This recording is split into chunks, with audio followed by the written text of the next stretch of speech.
قدیم اور اینشینٹ دنیا میں جس طرح دیوتا اور دیویاں ہوا کرتی تھی نا ٹرائبل سوسائٹیز کے اندر، افریقہ کے اندر اور جگہوں میں، ایمیزون کے جنگلات میں، جہاں پر ان دیوتاؤں کی پوجا ہوتی تھی، جن کو ہر ہفتے بلی چڑھانے کا بہت شوق تھا، جن کو خون چاہیے ہوتا تھا ان کی تسکین کے لیے، اس طرح پاکستان میں بھی ایک ڈیمی گاڈ ہے جس کو ہر ہفتے یہ چاہیے کہ سڑک پہ آگ لگی ہو، کاروبار کا پہیہ جیم ہو، دکانیں بند کر دی جائیں، لوگ مریں، کلیشز ہوں، یا سیکیورٹی اہلکاروں کی موت ہو، یا میرے کارکنان مرے، میں ان کی لاشوں پہ سیاست کروں اور مزید بڑا ہو جاؤں۔ اس کی وجہ یہ ہے کہ پرفارمنس کی بیس پہ تو میں کچھ کر نہیں سکتا، اسی لیے لوگوں کے غریب بچوں کو مرواؤ اور اپنے بچوں اور ایک بیٹی کو یو کے میں آرام سے رہنے دو تاکہ وہ وہاں پر انجوائے کریں، یہاں وہ نہ آئیں کیونکہ یہاں تو بہت غربت اور برے حالات ہیں، سیکیورٹی نہیں ہے۔ لیکن عام آدمی کا بچہ ضرور مرنا چاہیے کیونکہ اس پہ سیاست کو میں نے چمکانا ہے، اور اس آدمی کا نام عمران خان ہے جو جیل میں بیٹھ کے ڈائریکٹو دیتا ہے کہ ہر وہ آدمی جو ریاست پہ حملہ نہیں کر رہا اور دن رات آگ نہیں لگا رہا، دراصل وہ بزدل ہے۔ بیرسٹر گوہر بزدل ہے، اس کی وجہ یہ ہے کہ وہ تو آگ لگانے کی بات ہی نہیں کرتا۔ گنڈا پور صاحب لاسٹ ٹائم وارننگ دی لاہور کے جلسے کے بعد کہ تم کیوں نہیں پہنچے، اگر تم نے انتشار پھیلانا بند کیا تو میں اکھاڑ کے باہر پھینک دوں گا، نکال دوں گا سی ایم شپ سے۔ تو اس مرتبہ دوبارہ سے چونکہ یہ ریچول ہے کہ پی ٹی آئی نے ہر ہفتے 3 دن ملک بند کر کے رہنا ہے کہ تاکہ یہاں شہریوں کو سانس نہ آ جائے، تاکہ انفلیشن کے مارے ہوئے جو لوگ پہلے ہی زمین میں درگور ہو گئے ہیں وہ مزید نیچے دفع ہو جائیں۔ تو اس بار بھی ان کا یہی پلان تھا کہ اسلام آباد پہ چڑھنا ہے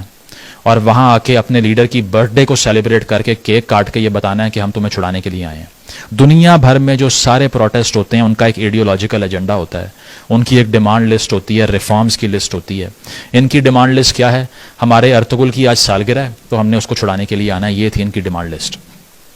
اور ایک صوبے کا وزیر اعلیٰ اس صوبے کا ریپرزینٹیٹو جہاں پر نہ بچوں کے پاس تعلیم ہے، ڈرگز سے برا حال ہے، اتنی زیادہ وہاں پر ڈرگز کلچر پھیلتا جا رہا ہے اسمگلنگ کی وجہ سے، طالبانائزیشن سے لوگ دن رات مر رہے ہیں، خواتین کے خلاف آپریشن عام ہے، الٹریسی عام ہے، اساتذہ کو تنخواہیں دینے کے پیسے نہیں ہیں یونیورسٹیوں کے پاس، اسکول کھولنے کے پیسے نہیں ہیں، انفراسٹرکچر برباد ہو چکا ہے، برا حال ہے ٹرانسپورٹ کا، ہر چیز کا۔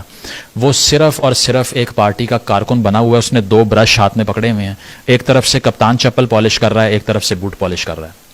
اور دونوں کو خوش رکھنے کے چکر میں مروا کس کو رہا ہے؟ غریب پشتون بچے کو، جس کو وہاں سے چلا کے یہ بتاتا ہے کہ پنجابی تمہارے خلاف ہیں اور ان کے اوپر چڑھ جاؤ جا کے، اور خود جا کے اسٹیبلشمنٹ سے ڈیل کر لیتا۔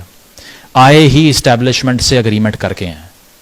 جتنے صحافی اسلام آباد میں بیٹھے ہوئے ہیں، چاہے وہ قوم یوتھ کے ہوں یا پھر وہ نون لیگ کے ہوں یا پھر کوئی جالے ہوں یا پیپلز پارٹی کے ہوں، سب یہ کہہ رہے ہیں کہ ان کے رابطے تھے، انہوں نے یہ کہا کہ کپتان صاحب نے مجھے